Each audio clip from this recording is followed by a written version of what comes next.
जी, अस्सलाम वालेकुम। Welcome to all student. आज की इस सेशन में हम जानेंगे मॉन्ट्रियल प्रोटोकॉल के बारे में। मॉन्ट्रियल प्रोटोकॉल हमारा यूजीसी नेट का जो फर्स्ट पेपर होता है उसके अंदर एक यूनिट है पीडीई, जिसको बोलते हैं पीपल डेवलपमेंट एंड एनवायरनमेंट। उसके अंदर हमारा ये प्रोटोकॉल मौजूद है। तो आइए आज की इस क्लास में मैं आपको बिल्कुल डिटेल में ए टू जेड हम जानेंगे मॉन्ट्रियल प्रोटोकॉल है क्या। तो मैं हूँ मोहम्मद सादिक, मैं आपको मॉन्ट्रियल प्रोटोकॉल के बारे में बताऊंगा। चलिए देखते हैं आज की इस क्लास का एजेंडा कि इसके अंदर हम क्या क्या डिस्कस करने वाले हैं। तो introduction of the Montreal protocol, what is the ozone layer, what is the ozone layer depletion, what is the multilateral fund, last में इसके हम समरी भी देखेंगे। तो यानी मॉन्ट्रियल प्रोटोकॉल जब भी आता है उसका ये लफ्ज, तो उसके अंदर हमें ozone layer depletion, multilateral fund, ये तीन चीज हमें बार बार हमें देखने को मिलती है। तो आइए इसी को आज हम जानेंगे, इसी को हम समझेंगे कि ओजोन लेयर डिप्लीशन है क्या। इससे हर शिफ्ट में आपको एक या दो क्वेश्चन देखने को मिलते हैं। जी, introduction of Montreal protocol. Introduction of Montreal protocol is an international treaty designed to protect the stratospheric ozone layer by phasing out the production of numerous substances that are responsible for ozone layer depletion। कह रहे हैं कि Montreal protocol एक international treaty है जो design की गई है स्ट्रेटोस्फेरिक ओजोन लेयर की प्रोटेक्शन के लिए। यानी हमारे एटमॉस्फेयर के अंदर जो लेयर होती है उसके अंदर एक स्ट्रेटोस्फेरिक लेयर होती है, उसी के अंदर हमारी ओजोन लेयर मौजूद होती है, उसी को प्रोटेक्ट करने के लिए, उसी को बचाने के लिए। किसके जरिए? By phasing out the production of numerous substance. यानी मुख्तलिफ किस्म के जो प्रोडक्शन, मुख्तलिफ किस्म के जो सब्सटेंस, मुख्तलिफ किस्म के जो केमिकल वहां पर जा रहे हैं और उस लेयर को खराब कर रहे हैं, उसी को फेज आउट करने के जरिए, उसी को फेज आउट करने के द्वारा, यानी उसी को कम करने के द्वारा, that are responsible for ozone layer depletion. जो कि यही सब रिस्पॉन्सिबल, यही सब केमिकल सब्सटेंस ओजोन डिप्लीशन की वजह बन रहे हैं।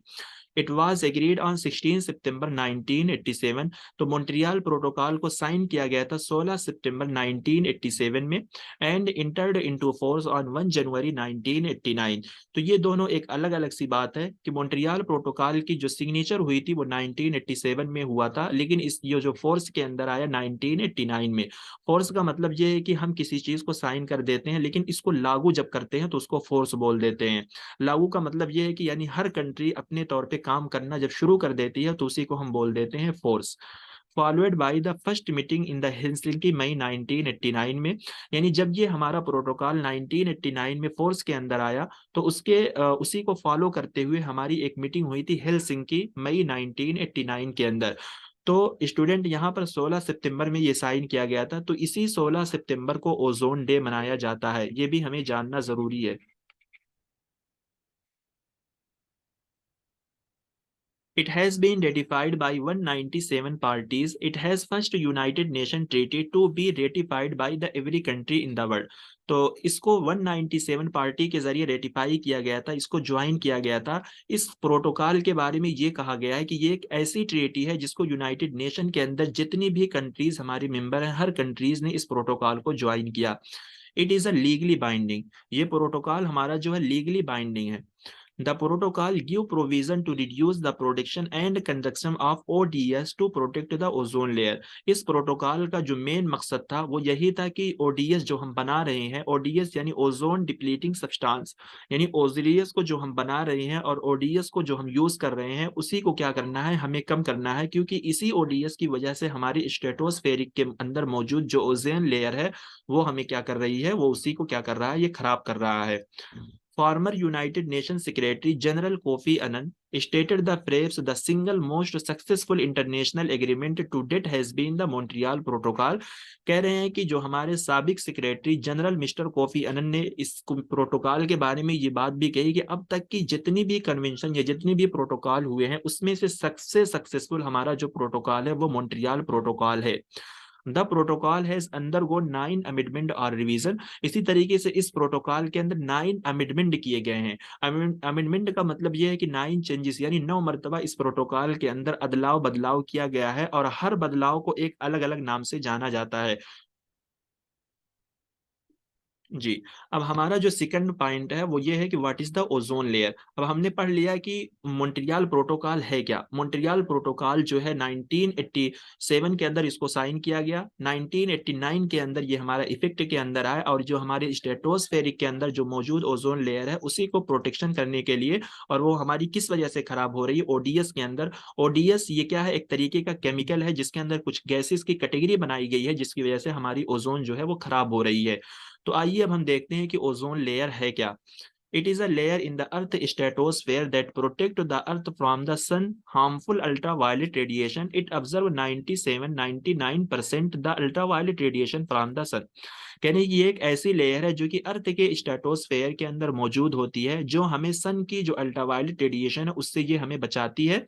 इट ऑब्जर्व, और ये सन की जो रेडिएशन होती है 97 से लेकर 99% तक ये क्या कर लेती है, सूरज की रोशनी को अपने अंदर ऑब्जर्व कर लेती है, अपने अंदर जज्ब कर लेती है।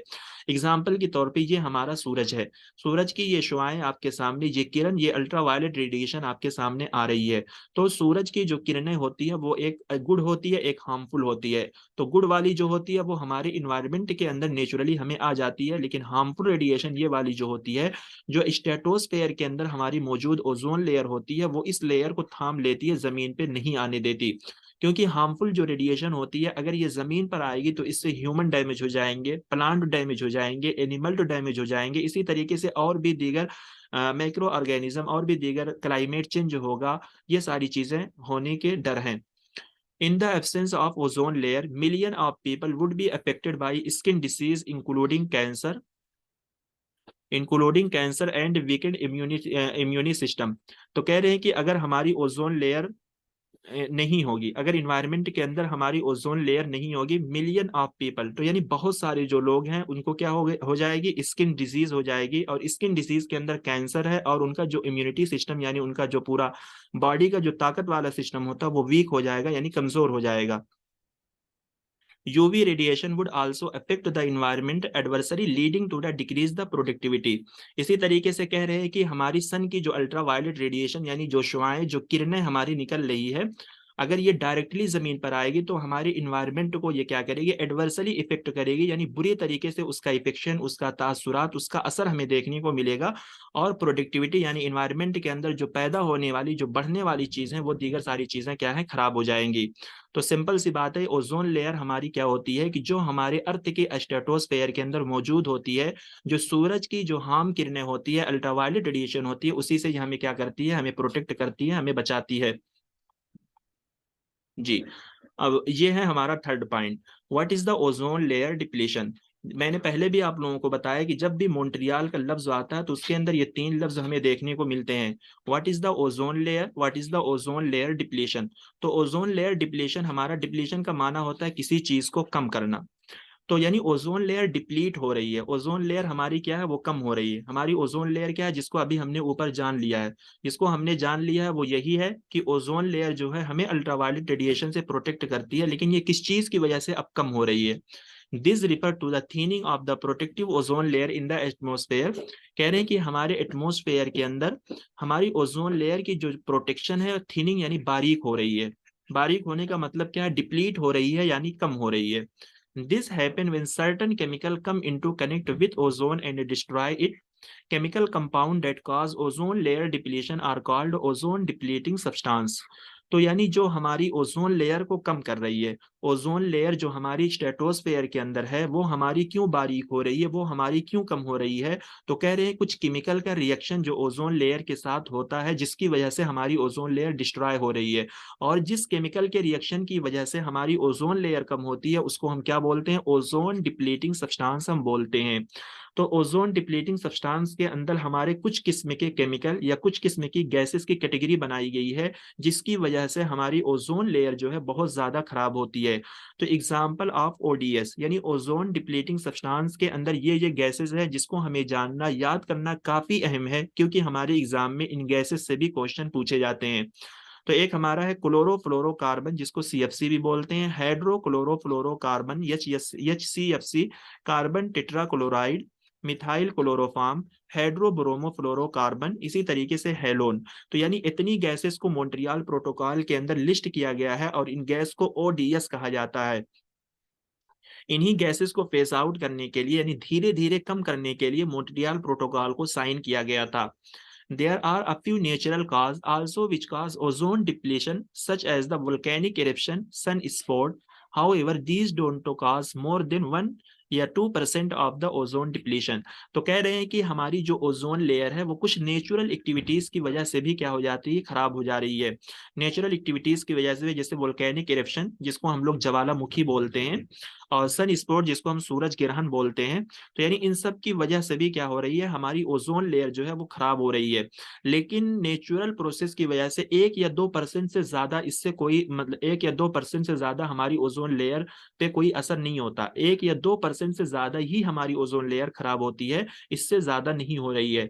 बाकी जो ओडीएस के अंदर कुछ केमिकल, कुछ गैसेस को रजिस्टर किया गया है, जैसे सीएफसी, एचसीएफसी, मिथाइल क्लोरोफॉर्म, हाइड्रोब्रोमोफ्लोरोकार्बन, हैलोर, इनकी वजह से काफी हमारी ओजोन लेयर जो है वो खराब हो रही है। जी, ये है हमारा थर्ड फोर्थ पॉइंट। क्योंकि हमने ओजोन लेयर को जान लिया, मॉन्ट्रियल प्रोटोकॉल को कब साइन किया गया, कब इफेक्ट में आया, मॉन्ट्रियल प्रोटोकॉल किस लिए लाया गया उसको हमने जान लिया, ओडीएस हमारी क्या है उसको हमने जान लिया। एक हमारा आता है मल्टीलेटरल फंड। तो मल्टीलेटरल फंड ये ओजोन या मॉन्ट्रियल प्रोटोकॉल के अंदर है क्या। The multilateral fund for implementation of Montreal protocol was set up in 1991। तो कह रहे हैं कि ये मल्टीलेटरल फंड जो हमारा है मॉन्ट्रियल प्रोटोकॉल के नाफिज करने के लिए इसको बनाया गया था 1991 में, to help developing countries to comply with the provision of the protocol, this is under article 10 mention above. तो यानी मॉन्ट्रियल प्रोटोकॉल के अंदर कुछ आर्टिकल बनाए गए हैं। तो मॉन्ट्रियल प्रोटोकॉल का जो आर्टिकल 10 है उसके अंदर हमारे ये इसकी बातचीत की गई है। मॉन्ट्रियल प्रोटोकॉल का जो आर्टिकल 10 है उसी के अंदर मल्टीलेटरल फंड की बातचीत की गई है। It provide financial and technical assistant to developing number countries whose yearly per capita consumption and production of ODS is less than 0.3 kg। कह रहे हैं कि ये मल्टीलेटरल फंड ये क्या प्रोवाइड करेगा financial and technical assistance developing member countries, यानी ऐसे कंट्रीज को जो अभी डेवलप हो रही हैं। डेवलप्ड वो कंट्रीज जो ऑलरेडी डेवलप्ड हैं, जैसे यूएस, अमेरिका वगैरह। डेवलपिंग कंट्रीज यानी वो कंट्रीज जो अभी तक क्या है, डेवलप हो रही हैं। तो यानी उन कंट्रीज को अगर ओडीएस को कम करने के लिए कोई जरूरत या और भी कोई टेक्निकल असिस्टेंस या कोई भी फाइनेंशियल गाइडेंस चाहिए तो मल्टीलेटरल फंड के जरिए उन कंट्रीज को पूरा किया जाएगा। लेकिन उन कंट्रीज के अंदर ये शर्त लगाई गई है कि अगर वो कंट्रीज इस तरीके की या इतनी हो तभी हम फंड को प्रोवाइड करेंगे। वो कंट्रीज क्या होनी चाहिए, होज ईयरली पर कैपिटा, यानी जिस कंट्री का yearly per capita consumption and production of ODS. Consumption का मतलब क्या होता है, खपत, यानी किसी चीज को हम कितना ज्यादा खपत करते हैं यानी यूज करते हैं। प्रोडक्शन का मतलब क्या होता है, किसी चीज का बनाना। यानी वो कंट्रीज जो ओडीएस को बनाती है या फिर ओडीएस का इस्तेमाल करती है वो 0.3 kg से कम होना चाहिए। अगर ऐसी कंट्रीज हो तभी हम उनको financial and technical assistant provide करेंगे। तो इंडिया जो है वो हमारा इसी के अंदर आता है, डेवलपिंग कंट्रीज के अंदर। जी, the activities of fund are implemented by 4 bodies, यानी जो हमारा ये मल्टीलेटरल फंड है इसको 4 बॉडी के जरिए इम्प्लीमेंट किया जाएगा। ये बॉडी का नाम हमें याद करना जरूरी है। एक हमारा है UNEP, United Nation environment programme, United Nation development programme, United Nation industrial development organisation, इसी तरीके से वर्ल्ड बैंक एक है। Ozone layer measure by Dobson unit, it is a very very important. कहने की ओजोन लेयर को हम किस में मेजर करते हैं, डॉप्सन यूनिट से मेजर करते हैं। तो ये है हमारा मल्टीलेटरल फंड क्या है, किस चीज के लिए बनाया गया है और ये कैसे कंट्रीज को technical assistance and guidance provide करेगा। जी, अब स्टूडेंट यहाँ पर हम ये जान लेते हैं कि अभी तक हमने सुना कि ओजोन लेयर जो हमारी होती है वो अर्थ के स्ट्रेटोस्फेयर में होती है। तो अब ये अर्थ की कुछ क्या होती है, लेयर्स होती हैं, तो उन लेयर्स के नाम को हम जानते हैं और वो कहाँ पर पाई जाती हैं। अब ये हिस्सा जो हमारा है अर्थ का, ये क्या है, अर्थ का हमारा ये गोल हिस्सा है जहां पर हम लोग रहते हैं। ये जो है ये हमारा अर्थ का गोल हिस्सा है। तो इसके ऊपर से यानी इसके ऊपर जो लेयर पाई जाती है उसको हम ट्रोपोस्फेयर बोलते हैं और इसको हम बेड ओजोन भी बोलते हैं।